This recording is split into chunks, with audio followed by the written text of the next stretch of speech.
everybody. I've got another interview for you today with a brilliant indie writer. This is Victoria Wilder. So would you like to introduce yourself? Sure. As you said, I am Victoria Wilder. I am an author of Lullaby of the Lilith, which is this lovely novel here. And it's the first novel I ever wrote and ever published, and it took about 8 years, and it's pretty much the series that I'm working on. It's pretty much the main, I guess, focus of my author career, but I do a lot of other stuff too. What sort of other things do you do? So I write music and poetry, not obviously, but as a writer, a lot of us do write poetry. But I write lyrics, I write poetry. I did publish this actually before Lullaby of the Lilith, but I never really count it because it was a passion project and not something that I market or do much with. It's just something I did to get my poetry out. What's it called? I can't see the title because it's... it's called Voix de ma cour, Songs of My Soul. Oh, so, lovely. Voice of My Heart, Songs of My Soul. Because I love the French language and I love the French culture and everything France, so I did that. And I also am working on a deck of oracle cards because I do like divination readings, so I am creating a deck with a friend, which is really exciting. Wow. And I am also working on a few online courses that are related to my spiritual practice, so there's a lot going on in there, but my main career focus is writing these days, just because writing keeps me sane and kind of keeps me balanced. That's amazing. So is writing your day job? It is now, not just because of the shutdown and everything. I was actually transitioning into making it my full-time job. Before, though, I was working with children. I was a nanny, and I also worked as an instructor at an after-school program for kids where we taught kids to play board games and like non-computer related tabletop games like D&D and Pathfinder and that kind of stuff. Yeah. So that was really, really fulfilling and really great. And that did end because of the lockdown situation, but I was on my way phasing towards being full-time anyway. Oh, that's really interesting. So, how long ago did your first book come out? Well, not your first book, was it? Your most recent my novel. That actually I just published on May 26, 2019, so almost exactly a year ago. Happy birthday! It's actually my birthday as well. Oh. And so I published it on my birthday. And the plan was to publish the next one this year on my birthday, but that is not going to happen at all. That's a really cool idea. Wow. Has it gone fast? It has. It really has. It doesn't feel like it's been a whole year. It feels like it's still in the very early stages. And maybe that's just because it's the early stages of the series, so I still have 3 more books in the series that need to be written and published. So it still feels like it's the beginning, and like this last year has been maybe 3 months in my mind. Can you tell us a bit more about the plot of the book? Can you give us like a synopsis? Oh, of course. So Lullaby of the Lilith is about a young woman whose name is Rio, and she wakes up from a long sleep as a grown woman and with no memory of her life as anything before that moment, the moment she wakes up. And she's a part of this family of elite beings known as Lilitu. They're not human, and they consider themselves gods, and they believe that they basically run the world. And she's trying to figure out what it means to be Lilitu while also trying to understand what it meant to be a human, because certain memories are coming back to her over this year of her learning to be a Lilitu. And while that's happening, someone from her father figure, her father's past, has returned to wreak some havoc, and she's got to kind of survive. That sounds very exciting. So it's what genre would you call it? Fantasy? You can call it fantasy. I'm actually calling it gothic urban fantasy, which I'm not sure is an official genre anywhere, but it makes the most sense. It's got a lot of gothic feel. It's got a lot of not necessarily direct references, but I know that I am very strongly influenced by old books from like Dracula. My favorite book is The Picture of Dorian Gray. I love books that were written basically in like the 1700s. So it's got a lot of that feel, but it's actually set in 2034. So there's also a lot of like modernization. Oh, so it's not contemporary, it's futuristic. That's interesting. Thank you. I like it. I hope it translates well to other people, but I really like playing with the idea of this very, very old creature or this whole society that's been around for thousands of years, and then they exist in a super modern world, and not only do they exist in it, but they're basically running it. And they're also still dealing with their very human issues, because maybe they were human once, or at the very least they've spent a lot of time with humans, so they're dealing with these very insular kind of situations based on their family dynamics. And I like playing with family dynamics, and I like playing with technology and time and all that crazy stuff, and I hope it translates well on the page. So, I'm sure it does. Yeah, I haven't read it, but I would love to. It sounds really good. I really like. I used to read bits and pieces of dark fantasy. It's yeah, I like it. I like either sort of comic fantasy or dark fantasy. That's my kind of. I like much fantasy, except for, and people are gonna hate me, but I don't really like high fantasy. Yeah. So like, I know like there's this thing going around. It's like, if you could get rid of 4 books, and I'm not gonna get rid of anybody's books, and I'm not hating on the book, but there were 3 books that were okay, and then there was like Lord of the Rings, and it was the only high fantasy, and I was like, I don't want to offend anybody because people would hate me for coming for the Lord of the Rings. But out of these books, that's the only book that I probably am the least interested in. Just not for you. It's not because I don't like that mythos. I love like gnomes and fairies and whatever else is in that book and those movies, and dragons. I hear there are dragons. There are. But I just never have been able to read much high fantasy. It's more urban or like magical realism type fantasy, or like low fantasy, where like there's something magical, but it's still very based in what we know as sort of real or sort of solid, if that makes any sense. It does. I've been working on a contemporary fantasy for a while. I've actually shelved it for a bit because I got to the point where it was driving me crazy. So, but I like that kind of where you take reality and then bring fantasy into it. I think that's really interesting.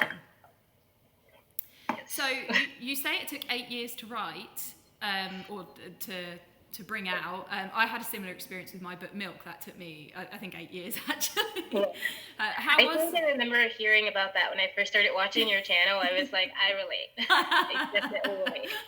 I think for me it took, it was like 6 years to write it and do maybe the first edit, and then to properly polish it and everything then took a further 2 years. But how was it for you? It was about that same timeline. Like, I finished the first draft in 2017, so it took from that first draft to 2019 for me to actually do all the rewrites and get it edited and get all the cover work and all that stuff done, and the publishing and the marketing and all that stuff that is in there. So that first 6 years of writing, a big part of why it took so long is just because I kept putting the book down. I kept like getting exhausted or getting scared, really, just being like, this is too much, this is overwhelming, no one really writes a book, no one's going to read this book, no one's going to like this book, like, I'm just going to put it away. And I'd have months and months of like anxiety of just like, I need to be writing my book, but I can't because it sucks and I don't know how to do that, and I would just freeze. I relate so much. It was just like this whole cycle of just anxiety about it. And so eventually in about 2015, 2016, somewhere around that time, I was really getting more into my spiritual practice and more into like figuring out what I wanted to do with my life. And something in me was just like, you gotta finish that book. You just have to. And I actually started plotting, and I had never really done that. So that's another reason it took so long. I started plotting, I started researching, I started getting into the YouTube community, and that's when I started like watching people's channels. That's when I discovered like Joanna Penn and the Word Nerds and Jenna Moresi and Kristen Martin and all those people. And which is how we've come across each other as well, is through AuthorTube. Yeah, exactly. So when I say it changed my life, like, that is not a joke. It literally made such a huge difference. I was only able to finish my book because of the Word Nerds writing sprints that they do. They would do them during NaNoWriMo and all that stuff, and just being able to pretend I was with a group of people, even if it was pre-recorded, and sit and write really helped get the words out. And then one day I had a book, and it was just like just like such a breath. It was so cool. I've not joined those writing sprints, but I think they're such a good idea. Yeah. That's what my channel basically is now. I was doing more of a author tube thing where I would like talk about my writing and talk about what I've learned, but I realized that that meant that I had to try to learn new things every week, and I was like, sometimes I don't want to learn new things, but I can write every week. And so now my channel is pretty much exclusively write-ins every Wednesday. That's brilliant. It's such a great opportunity for, like you say, to write with somebody, but you're not really with somebody. It's like an introvert's dream. Yeah, exactly. You don't actually have to communicate with people, but you can feel like you're not alone. It's brilliant. I do actually have a friend who will occasionally come over and write with me, so I also get the real interaction sometimes. He obviously hasn't been over since the shutdown, but he would come over on like Tuesdays, it was Tuesdays for a long time because of our work schedules, and we would just write for like an hour, and then we'd hang out, and then we'd write, and then we'd hang out, and then we'd write, and we'd like watch movies or something. And it was always like, it was fulfilling in many ways because you get to do the work and you get to do the creation, but you also get to spend time with someone you care about and talk about your creation and talk about your ideas, and also not just your own ideas, listen to someone else talk about their ideas. And that's, a big part of the fun, a big part of the journey for me is like hearing other writers and creators talk about what they're creating. Yeah, for sure. I mean, it's why I think the AuthorTube community is great, because you can see what everybody else is doing and learn from each other, and it's great. I mean, I find it really helpful being around other people to help motivate me and stop me from being distracted. So I sometimes go to work with my husband and just sit in his office, so I know somebody's watching me. Yeah, that is very useful. I'm actually kind of the opposite. If I have someone around who's not working, then I am less likely to want to focus on my own work. So like, if you're not like doing something that you're focusing on, then I'm probably going to want to talk to you or hang out with you. Or if you're like playing video games, then I'm going to see you playing video games and just be like, well, now I want to play video games. How am I supposed to write in this environment? I'm definitely like, I either need to be alone or pretend I'm with people or be with people who are working to actually get the work done. We all sort of need our conditions, don't we? It's really interesting. So how did you go about publishing your book? What process? So it's self-published, and you were actually part of the reason I ended up making that choice. I was doing a lot of research, and I saw your video about self-publishing milk. I guess I'd already known I was self-publishing, but when your video came out, I was still looking into information and looking to understand the process itself. And so it started with YouTube as usual. And I hired an artist, and I know people don't support or don't, I guess, recommend using Fiverr, but I used Fiverr. And I honestly don't regret it at all. Like, I love my cover. So interesting to me. But I did hire a Fiverr artist here. She helped me so much. I designed the cover mostly. I gave her all the elements, so she just kind of put it together for me. That helps a lot if you're using a cheaper service. And then I hired an editor, but the situation didn't plan out very well. And I ended up mostly having to edit myself. Okay. And I think the book probably needs a seventh edit at this point, because I've been doing a read through and I've noticed some things that I missed last time. But the whole process overall has been just learning, just really learning what the steps are. And everybody in this industry, I think, probably knows by now the basic steps of like getting your cover, hiring an editor, doing some marketing, getting your ISBNs, copywriting it if that's something you choose to do. I did go the official copyright route just to be safe. I think it's different in the US. In the UK, that I think, I might have this wrong, but I think you're more like automatically protected by copyright laws, whereas in the US, I think it is a bit more important to register. Yeah, technically in the US you are automatically protected, but that just adds a little extra layer of protection because there are loopholes in everything, and the US is great for finding loopholes. So I just wanted to be safe, and I also really just wanted the paper that says I have a copy of my first novel. So it was really a vanity thing. But yeah, I did all that technical stuff. The real things that I remember about publishing are more kind of the emotional journey. It was like a lot of just being tired and a lot of being scared and a lot of being really, really excited and like just sometimes bursting into tears because I was like, I'm publishing a book and like talking about it all the time and annoying everyone around me.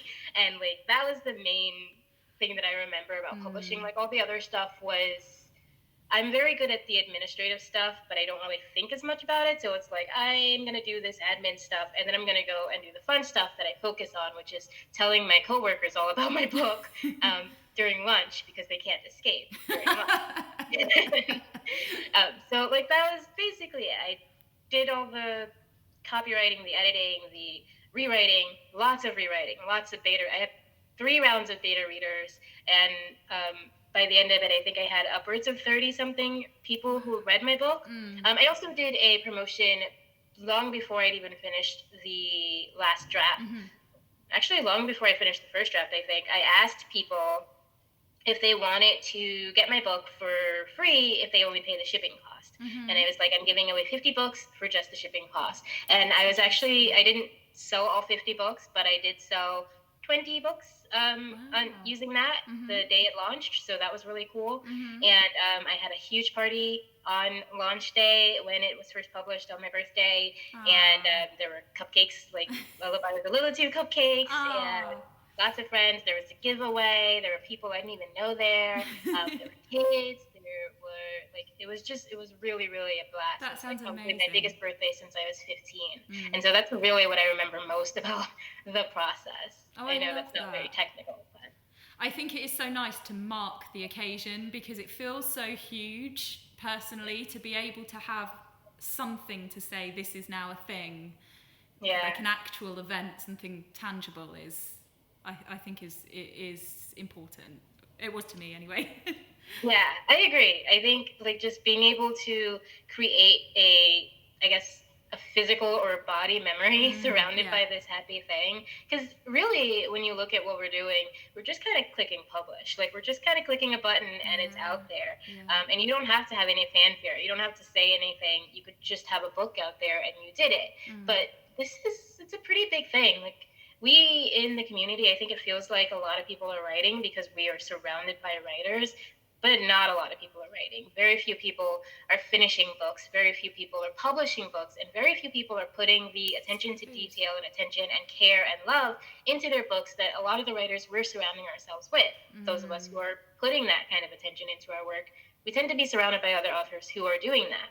And so it feels like it's everywhere. But it's really not. It's really, really kind of a big deal to put out literature and to keep creating stories and offer that to the world. I think that's a beautiful, wonderful thing to be able to do. So yeah, why not celebrate it? Why not mark it as a thing? Very true.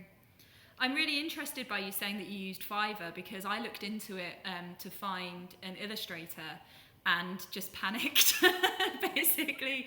But it looked really interesting. It looked like you could get really good artists, but I can understand your hesitation as well because I kind of looked and went, I don't know.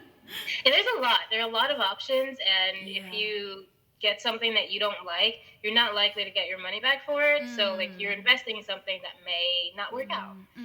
That's why, like I said, it's a lot easier to go in with an idea in your mind because I already had this image of this cover kind of in my head for a long time. It was slightly different, but for the most part, I had this image in my head, and I was able to like send her images and send her themes and ideas and things that like really helped bring it together as an official cover.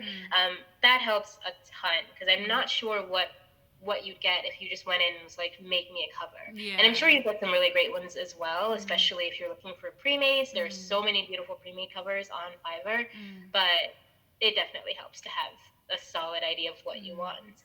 So I think I'll try that process, and I'll probably stick with the same cover artist for this series. Well, you know them too as well. You know you can trust them, so... Yeah, she's really lovely. I've also used her for this short story collection here, Voices of Christmas, which I did with a couple of other authors, 2 other authors.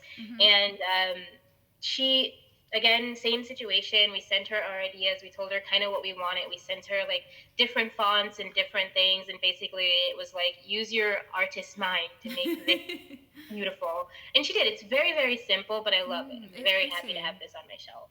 I like that a lot. No, that sounds like a good experience. So you had a cover designer, you had an editor. Also, I find it interesting you talking about beta readers, because I didn't use them with Milk, and I definitely would in the future, because I had an amazing editor, but obviously had to pay a lot of money out. And I think if you use beta readers, that is one advantage, is that you can not have to invest so much in editing because you've already had eyes on that work. But also to have the opinions. I know for me that I felt very worried that, would anybody like this? If you've had a number of people already read the book, you've already had some feedback. Tell us about it, because it's not something I know about. I think it definitely makes a huge difference. Like, I'm not sure I would ever publish a book without beta readers, just because of my first very pleasant experience with this book. Like, my readers were so enthusiastic, and so, like, not all of them. I sent my book to quite a few people, and some people didn't respond. But those who did, they were very enthusiastic. They were very joyful. They had a lot of good things to say, a lot of things that I hadn't noticed or had missed out. They would point out things that I wasn't trying to convey, but, like, made a lot of sense for the characters and for the story. And so I was able to play up more on those things, just thanks to someone noticing it. And then I also ended up, because I do writers groups where I look for my beta readers, ended up with some actual freelance editors. So there were people who really helped put the book together without me having to pay a ton for the editor that I got. And so, I still think I should have probably found an editor who cost more but would give me a better service. But I didn't end up having to pay a lot, and I didn't have a bad book. Like, there are a couple typos, but it's pretty well edited, in my opinion. So I think all of that really played out well together, especially the beta readers, just because they helped me flesh out my characters. They helped me understand things that maybe I hadn't really realized about a character's motivations. And it's just like, you're seeing something in this person that was natural to them, that was meant to be there, but the author just didn't know. And so that's really super beneficial. Like, I think that made such a difference, because even now, doing my read through, I'll read sections that I had forgotten entirely that I'd written, and I know that many of those things were probably influenced by one of my readers. So that's really great. Yeah, it's definitely something I would use. I didn't, because of sort of time constraints, and because at the time I didn't know anything or anybody, and it just I wasn't at that point, I think. Whereas now I definitely would want to. It sounds really good. So what's next in Lullabies of the Lilitu? Well, next is Scourge of the Lilitu. It is the second book in the sequel, and it is immediately following the actions in Lullaby of the Lilitu. I can't give too many details, because there will obviously be spoilers, but we are following our main character from Lullaby of the Lilitu into the second book, and she is basically globetrotting. She'll be all over the place. We're going to be in... for a second, we're going to be in Ireland, we're going to hit Scotland, we're going to hit Brazil, I almost said Argentina, we're going to hit Brazil, we're going to be in Egypt a few times, and we're going to head back to their home in London, near London. So we're going to be a little bit around everywhere. So it's based in the UK. Movement. Yeah, and then I'm also introducing some new characters that I'm very excited to be introducing, that I just kind of created for the second book. And there are also some characters that have been around since before the first book existed, and they just didn't fit into the story, but they fit into the mythos of the world, and now I get to introduce them, and I'm really, really excited to play with them, because I like a lot of them. And some of them are just extremely fun, and some of them are very interesting. One of my characters two, I guess. Two of my characters are king and queen in Egypt, and they are twins, and I really like their story, and I'm thinking of fleshing out their backstory into a standalone short to give to my readers. Like, I have a standalone short called Maria, which you can find at the back of this book, and it is about another character in the Lilitu world, and I'm thinking of doing that as just like a thing. But Scourge of the Lilitu. There will be globetrotting. It'll be immediately following the events of Lullaby of the Lilitu. We'll be dealing with the consequences of certain people's actions, and there will be blood. And did you say it's a 4-book series? Yes. Yeah. So we'll have Scourge of the Lilitu, and then after that, we're going to have Rise of the Lilitu, which is actually probably going to be subtitled Rise of the Dampierre, which kind of breaks the pattern a little bit, but we'll see how that works out. And then we'll have Birth of the Lilitu, which will actually be a series of vignettes and not exactly one whole novel. It'll be a series of shorter vignettes. Mm-hmm. That sounds and then maybe some side stories and some smaller things. I would like to expand this universe in a way that is mostly just for fun, really. Like it's called the Journals of Acheron, or there's a book in here called the Journals of Acheron that details information about fairies and witches and all sorts of supernatural beings. There may be cyborgs, there may be werewolves, who knows. I'd like to, like, just in the expanded universe, I'd like to just play around with all the beings that exist in this world and have to coexist with Lilitu, because Lilitu have such a finger on the pulse of all of culture in this world, in this universe. They are everywhere. They touch everything. Their influence is everywhere, because there actually aren't very many of them in the world, but they are so old that they have a finger in every pot. Right. And that means they're going to affect other supernatural beings as well as the human way of life. That sounds so interesting. So when do you think that your next book will be out? So I'm hoping to have Scourge of the Lilitu. I'm writing it right now, and I'm hoping to have it finished by the end of this summer, preferably by the end of this month. We'll see. I am about a quarter of the way through it, so probably not this month, but maybe by the end of June.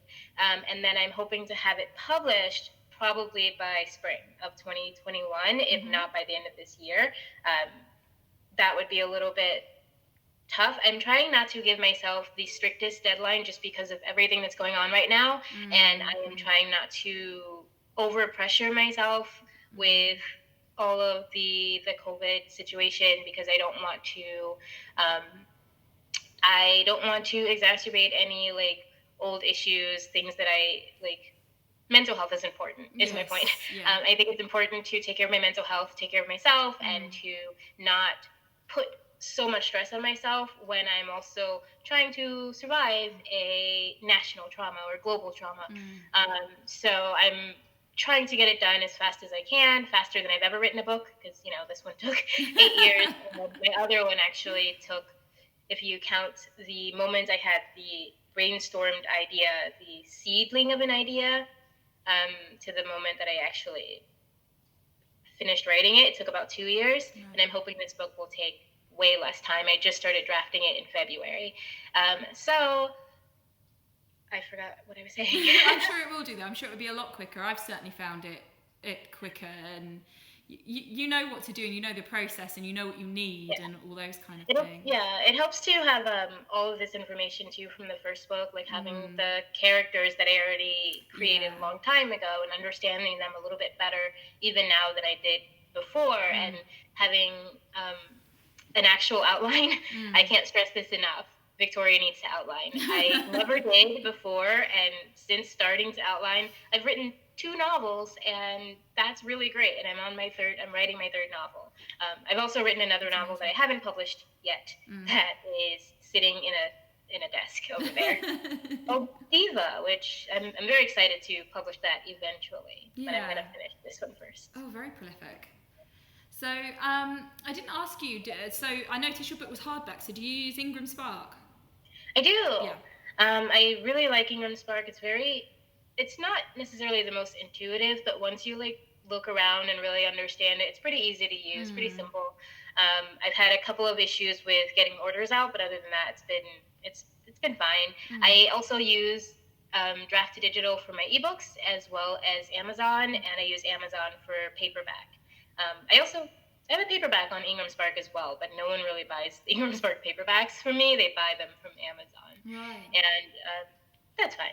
These are mostly for me. Like, I got hardcover because I really wanted to see my book in hardcover. I just needed to have it in hardcover. Fantasy as well. Fantasy should be in hardcover.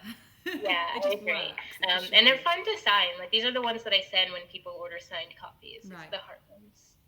Right. And do you sell signed copies on your website then? Is that? Yes. Yeah.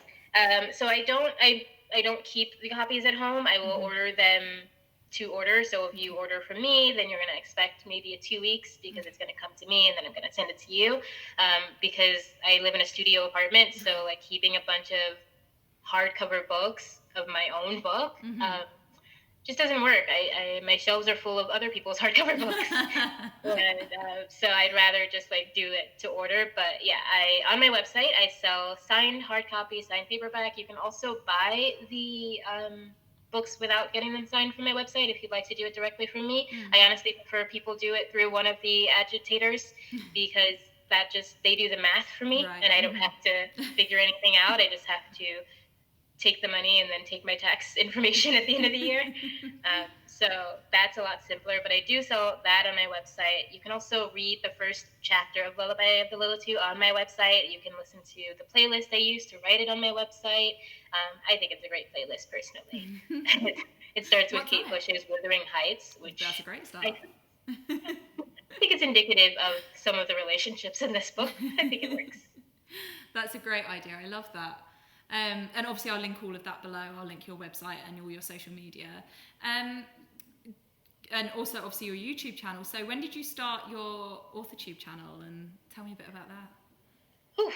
I feel like I started it in 2016 or 2017, honestly. I started it for a bit and I think it was like 2017. I think it was like right after I finished the first draft of Lullaby of Lola 2. I think my brain was like, it's time to do a YouTube. I think I was doing NaNoWriMo that year, and I did videos for NaNoWriMo, and so it just kind of I just kept going. And yeah, like I said earlier, I was doing videos that were like, this is what I've learned, and these are the things that, you can learn from writing. And I had one very popular video called The 7 Types of Vampire, which I might redo because it was lower quality, and I think there may be more vampires out there that people need to learn about. And I was just doing really fun videos. But there's a new Twilight out, so you've got to get on the vampire thing. Or it's coming out. That's true. There is a new Twilight. I'm going to have to watch that. Or read that, I guess. It's not a movie yet. I've actually only read the first Twilight book, and I think I liked it. I was in college, so this was a long time ago, but I think I liked it. And I remember seeing the movie with my younger cousins because it was a little bit younger, lower grade than what I was used to reading. And I know that my younger cousins were very into it, so we went to go see the movie. And I do remember liking the movie a lot. And I remember a lot of people my age didn't. And I was like kind of quiet about it. It's totally a guilty pleasure thing. Edward Cullen is cute. What's your problem? He's Cedric Diggory. I don't know what you want from me. I love him, okay? So, yeah.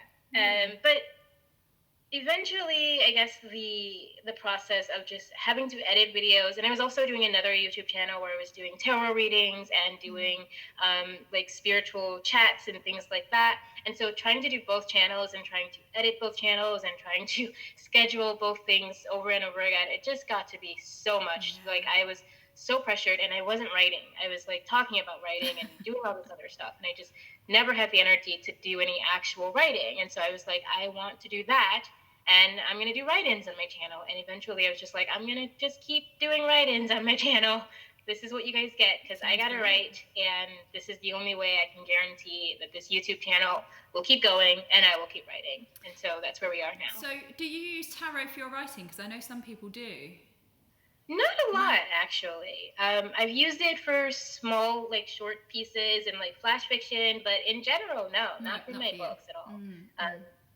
The way I write my books, I don't think would necessarily be conducive for that, although I've not tried it with the outlining process, but I just feel like the way I tend to dig myself into a thought hole, I'm just in my head a lot of the time and taking notes, so I'm not really using any outside stuff. I'm just like, what has to happen, and where does this have to go? And I'll use like post-it cards or note cards or post-it notes and just write things out and move things around and really kind of look at it as like a puzzle, I guess, or like I'm putting together a structure. So the way tarot works for me, the way I read it, it just doesn't necessarily fit that process. Yeah, I mean, that's kind of how I was working on the contemporary fantasy that I was working on, was, like you say, writing things onto post-its and moving them around and trying to make it work. So yeah, I definitely find that a useful way of organising my thinking. It makes a big difference, yeah. I think, I'm not sure, I feel like it may have been Jenna Moresi who I learned that method from. Yeah, you know, now you say that, I think you might be right. I mean, I did it, I used the Save the Cat method to kind of broadly group things and I suppose feel how the book would flow, if that makes sense. Yeah, I think you're right, because she did have a big board. Right. Yeah, I remember that. I think it might be where I got it from as well. Yeah. I mean, that was so long ago. That was like 4 years ago, I think. Yeah. And like ever since then, it's the way I've done my last 2 books. I've done all the notebooks and moved things around, and it's the same as, like you said, I'd have like a group of like, these types of things need to happen and these types of things need to happen, but where do they happen and how do they happen and who's most involved here and like which characters are most affected here and what is this character's arc starting from here but ending, like it's a whole puzzle, a whole process, and it takes me a couple weeks or months even to complete that for each book. Except for my book Diva, which the plotting for that, the original plotting, the brainstorm plotting, that took like an hour. Right. That was kind of amazing. Like I've never had such a like when they say brainstorm, that's what that was. I was sitting at my computer and I was like,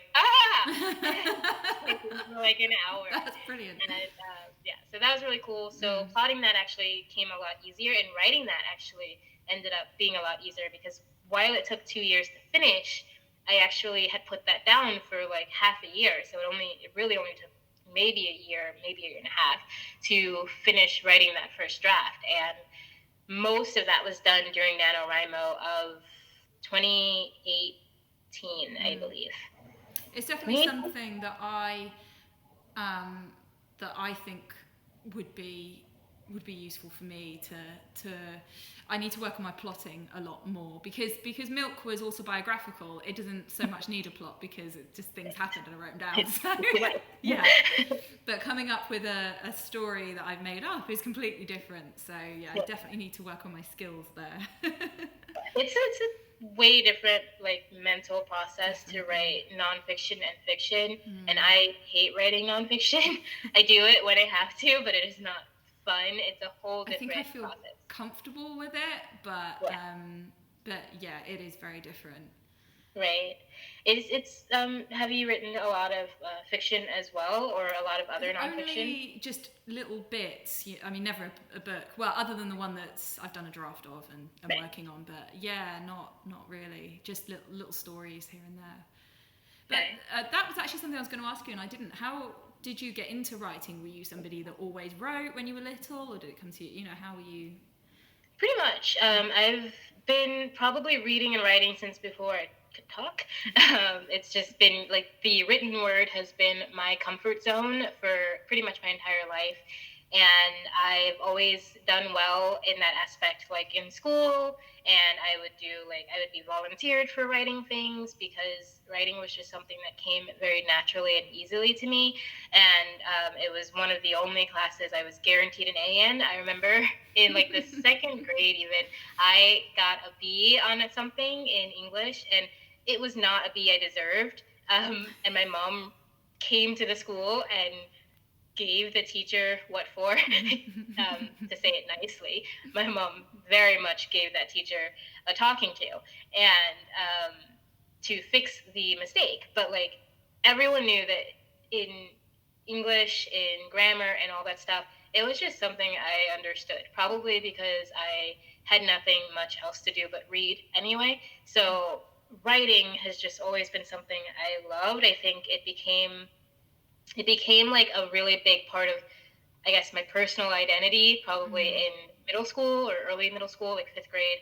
We had a writing contest, and I wrote this short story about a party, and there was a ghost that showed up at the party while this kid's parents were out of town, and everybody died except for the kid. And she like got on a bus and rode away, leaving this gruesome scene of blood and death in her house behind. And I got like an award for that. Wow. And ever since then, I was just like, this is cool. I can write. And I've never really considered it a career until maybe a couple years ago, until finishing Lullaby of the Lilitude. I didn't really think of it as something that would be a career for me. But it was always part of me. It was always something that I needed to do, or I would lose my mind. It kept me sane. It kept me comfortable. It was the way I communicated. If like my mom upset me for any reason and I couldn't like express myself verbally, I would just write things down and like leave her a note on the kitchen table. Writing has just been my main method of communication for much of my life. And so it makes sense now as an adult, in my 30s, that this is something I should pursue for my life. That's so exciting that it's become your life. That's brilliant. And I love it. I don't write every single day, and I don't write aggressively, because I also just like living my life. I like freedom. I like having a good time. So I'm not stressed about it, but it is my life in a sense of like, this is what I want to do. So, if you could give other indie writers tips to help them if they're maybe working on their first project or learning, what would you say? My biggest tip is to trust yourself. I know I've seen a lot of writers who, especially in Facebook groups, and especially because we can connect online so easily, who will not trust their own creative instincts. They won't believe in their story or their own ideas, and they will ask for feedback. And quite often you're going to get feedback that doesn't necessarily align with what you want, and that's just going to damage your process. And I would say, feedback is important after you've written the story. I don't recommend people needing to have someone tell them what the next step of their story is going to be. I think it's really, really important to trust yourself and trust your creative energy and trust your voice, because that's what the reader is going to come back to. And if you're using everybody else's input and everybody else's voice, then you're not going to sound like you, and you're not going to be authentic. You're not going to be unique, and it's going to be a struggle to repeat the process. Even if you create goals from that process, it's going to be a struggle to do that again, because you're going to need everybody else's input. So I really think the biggest thing that I had to learn too is just to trust that the story you're trying to create, that's your story. And whatever words come to you as you're writing that story, those are your words. And that's all you really need to get that first draft out. Obviously, if you're going to market it, get beta readers and get opinions afterwards. But you really just need you and your mind to create that story the first time. I love that. That's such a good tip. You're so right. I mean, if you don't trust yourself, being able to even get through the story as well and keep going with it, you need to have that kind of belief in you that you can do this, and that it comes from within you, and all of those things. That's very, very true. Yes, I agree. Well, obviously I agree, I just said it, but thank you. Yeah. Thank you. Yeah, no, that's fantastic.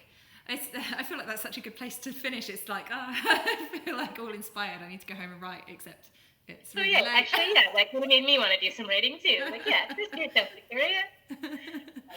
So it's been going well. Brilliant. Well, I will obviously, as I say, I'll link all of your social media and links to your books as well below. And that's so exciting that you've got new projects coming up and all of that. So definitely everybody have a look for Victoria's, everything. Just go follow her everywhere on social media. I feel that's so weird. I'm like, follow me, don't follow me. Well, thank you so much for having a chat with me today, and good luck with everything. It's been so nice to talk. It has been. Thank you so much. I hope you're well, and I hope your family and all your loved ones are well. Yeah, you too. Thank you. You're doing okay. Well, I'll say goodbye then. Bye. Bye.